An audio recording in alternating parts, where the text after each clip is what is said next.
بسم اللہ الرحمن الرحیم۔ جوابات کی طرف آتے ہیں۔ ایک بہن نے فرمایا کہ یہ کموڈ میں بیٹھنا اس میں ناپاکی وغیرہ ہو جاتی ہے، تو کیا اس کے اندر فراغت کا کیا حکم ہے، اور اگر مجبوری ہو تو کیا کیا جائے؟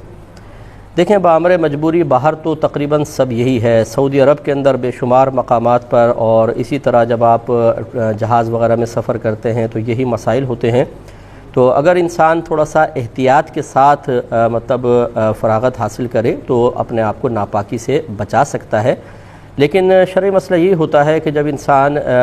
چاہے آپ فلیش میں ہوں چاہے کہیں پر بھی ہوں، اس وقت اگر فراغت کے وقت تھوڑی بہت آلودگی کوئی بدن پر یا کوئی پانی میں کوئی چیز گرتی ہے اور پانی کی چھینٹیں آپ تک آتی ہیں تو شریعت نے اس کو معاف رکھا ہے۔ پہلے دور میں چونکہ فلیش سسٹم تو ہوتا نہیں تھا، تو کھیتوں وغیرہ میں یا دوسری جگہ جاتے تھے اور وہاں پر پیشاب کیا کرتے تھے،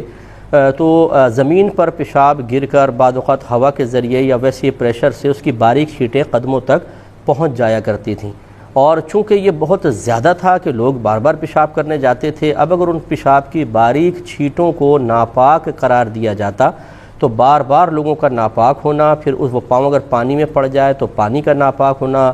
لازم آتا۔ اسی لیے فقہا نے اس دور کے اعتبار سے کہ اس میں بہت زیادہ عموم میں بلوہ ہے، اگر بار بار پاک کرنے کا حکم دیا جائے تو لوگ حرج شدید میں مبتلا ہو جائیں گے۔ پیشاب کی سوئی کی نوک کے برابر باریک چھینٹوں کو معاف رکھا تھا۔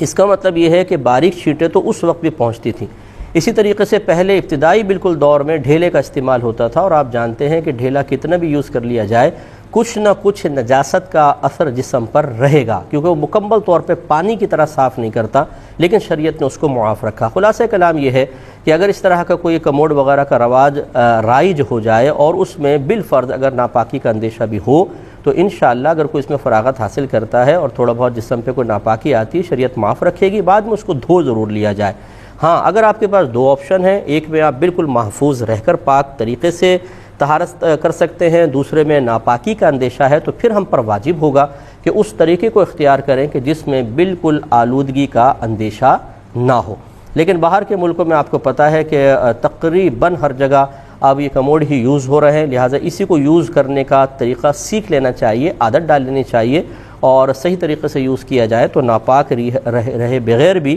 انسان اس کو استعمال کر سکتا ہے۔ ہاں، جو نئے لوگ ہوتے ہیں نا بیچارے، ان کو چونکہ عادت نہیں ہوتی، وہ بڑے آزمائش میں مبتلا ہو جاتے ہیں، انہیں پہلے اس کی ایک تربیتی نشست اٹینڈ کرنی چاہیے، سیکھ لینا چاہیے، پھر اس کے بعد انشاءاللہ آسانی رہے گی۔ ایک یہ بہن نے فرمایا